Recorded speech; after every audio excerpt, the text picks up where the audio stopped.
Hello, I'm Congressmember Judy Choo from California's 27th Congressional District, and I'm so proud to join with my Iranian American friends and constituents at this year's Free Iran Conference. For years, I've been proud to stand with you in the fight for human rights and democracy in Iran. And each year, this conference sends a powerful statement to Iran's leaders that their repression and violence are unacceptable. But instead of heeding your repeated calls for human rights, peace, and democracy, Iran's leaders have continued to respond in their usual way, through terror. Iranians who are brave enough to speak out have been tortured, beaten, waterboarded, shot, and more. And they even tried to bomb the 2018 Free Iran gathering. Fortunately, the would-be terrorist was caught and convicted. But these repressive and brutal responses show why we must stand up to Iran's leaders. And that is why I was so proud to be a co-sponsor of House Resolution 118. This critical resolution condemns Iranian state-sponsored terrorist attacks and expresses support for the people of Iran who are engaged in legitimate and peaceful protests against the Iranian regime. I am proud that this resolution has 246 bipartisan co-sponsors already, which is the majority of the House of Representatives.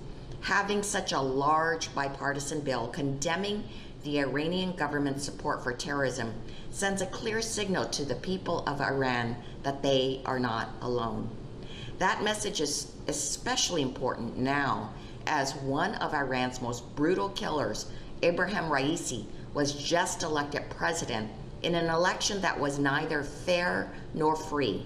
Instead of trusting the Iranian people to choose their own leaders, Iran's Guardian Council manipulated the election to clear the way for the man responsible for mass murders in 1988.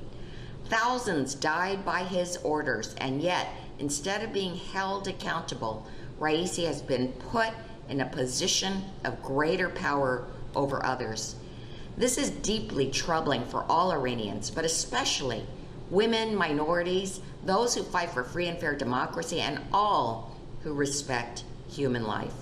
That is why it is more important than ever that we continue to speak out against this state-led violence, and why we need resolutions like House Resolution 118 to let Iran's leaders know that we are watching, and to let the people of Iran who fight for freedom and democracy know they are not alone. The Iranian people deserve to be free from the harsh and violent rule of Iran's mullahs, and the world deserves to feel safe from Iranian support for terror and violence. I support your work to establish a free and democratic Iran that works with the U.S. and others to build a safer world. So thank you all for your important work to promote human rights and a more free Iran.